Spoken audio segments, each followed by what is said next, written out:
Alors mes chers amis, shalom à tous.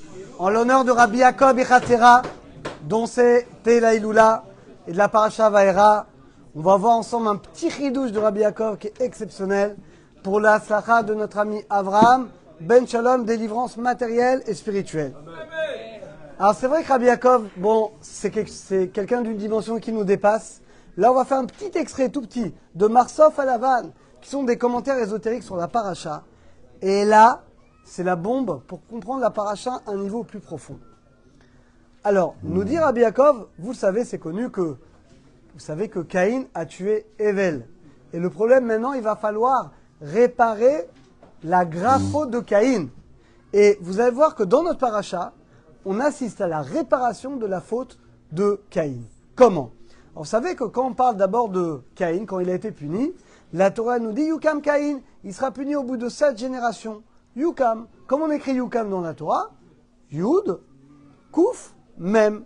Il dit Rabbi Yaakov au nom du Harizal, eh ben c'est les 3 personnages qui vont réparer, revenir, se réincarner, qui vont reprendre l'âme de Caïn pour la réparer. Yud, c'est Yitro. Yitro, il va réparer la Neshama de Caïn. Kouf, c'est Korach, qui va être englouti, qui va réparer le Ruach de Caïn. Et même, c'est le Mitri, l'Égyptien, qui a été tué par Moshe Rabbeinu, qui va réparer le Nefesh. Alors, regardez comme c'est beau. Caïn, il a fauté, il a tué son frère Hevel. Hevel, vous savez, il revient dans Moshe Rabbeinu. C'est écrit noir sur blanc, le Harizal le dit. Donc, Moshe Rabbeinu, il a la réincarnation de Hevel. Maintenant, le Mitri, qu'il a tué, vous savez que le Mitri, il a frappé un juif très très fort, comme dit Rashi, et il a cohabité avec la femme du juif en plus, et donc il frappait le juif. Il a vu ça à Moshe Rabbeinu, il a tué l'Égyptien. Comment il a tué, dit Rabbi Yaakov? En disant le nom de 42 lettres. Pourquoi il a tué en disant un nom d'Hachem? Il aurait pu le tuer avec une épée? Non. C'est une manière de montrer qu'il n'a pas tué par esprit de vengeance. Il a tué pour réparer l'âme de Caïn. Parce que dans ce Mitri, dans cet Égyptien-là, se cachait l'âme, le Nefesh de Caïn. Donc mesure pour mesure. De la même manière que Caïn, eh ben, il a tué Hevel. Hevel, il revient dans Moshe Rabbeinu. Et cette fois, c'est Moshe qui va tuer le Mitri, mais en réalité, vous avez compris, il tue en réalité l'âme, il répare l'âme de Caïn. Ça, c'est finalement le premier niveau. Maintenant, écoutez bien.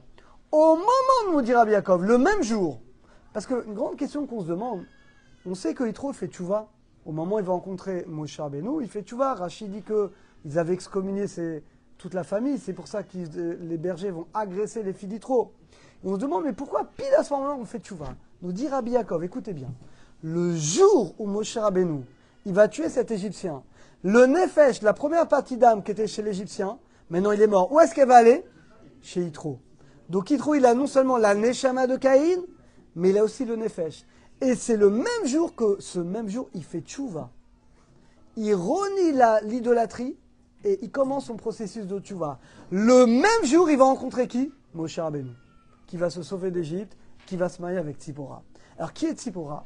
Et là également, c'est extraordinaire, mes chers amis. Pourquoi Caïn, il a tué Hevel? À part l'histoire du Corban, il y a autre chose. Eh bien, il était jaloux de sa femme. Pourquoi? Caïn avait une seule femme. Hevel avait 2 femmes, parce qu'il avait 2 sœurs jumelles, comme ça dit Rashi, Ve'et. Et la deuxième femme de Hevel était très très belle. Caïn, il a dit, attends, pourquoi moi j'ai qu'une femme? Toi, t'en as 2, et toi, t'as la Miss Monde, elle est avec toi. Moi aussi, je veux la Miss Monde. Il a tué pour ça. Qui est Tzipora? Nous dit Rabbi Yaakov. Qui est Tzipora? Tzipora, c'est le Gilgoul, c'est la réincarnation de l'âme de cette jumelle.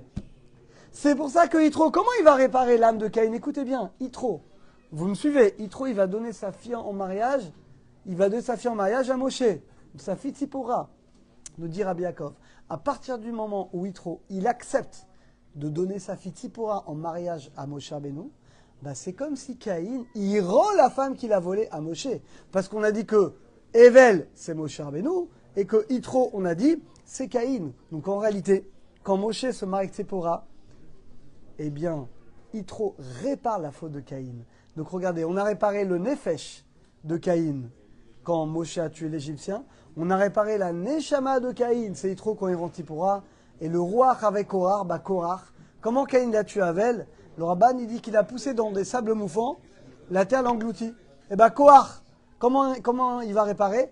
La terre va l'engloutir vivant. Mida, Keneged, Mida.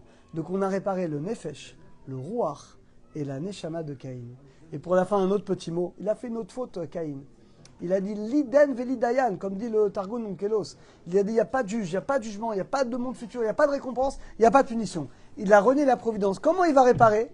Eh bien, qui c'est qui va donner le conseil des juges à Moshe Rabbeinu? C'est Yitro. C'est Yitro qui va dire fais une hiérarchie, fais des chefs de 10, des chefs de 50, des chefs de 100. C'est lui qui va donner le conseil de nommer des juges. En nommant des juges, il répare la faute qu'il a commise, où il a rogné le jugement d'Akadosh Baruch Hu. Eh bien, mes chers amis, c'est un tout petit, c'est vraiment quelques lignes de Rabbi Yaakov, mais regardez cette Torah qui est extraordinaire. Alors, Bémet, qu'on ait le srout, que Basrou de Rabbi Yaakov et Chatzera, eh bien, on soit zouché la Géoula Berachamim, que tous les gens malades guérissent, Arzarat Achatufim en vie, en bonne santé, et qu'Hachem protège tous nos Khalim et tous les Juifs, et qu'on soit zouché la Géoula Berachamim, Bekarov Bezrat Hashem.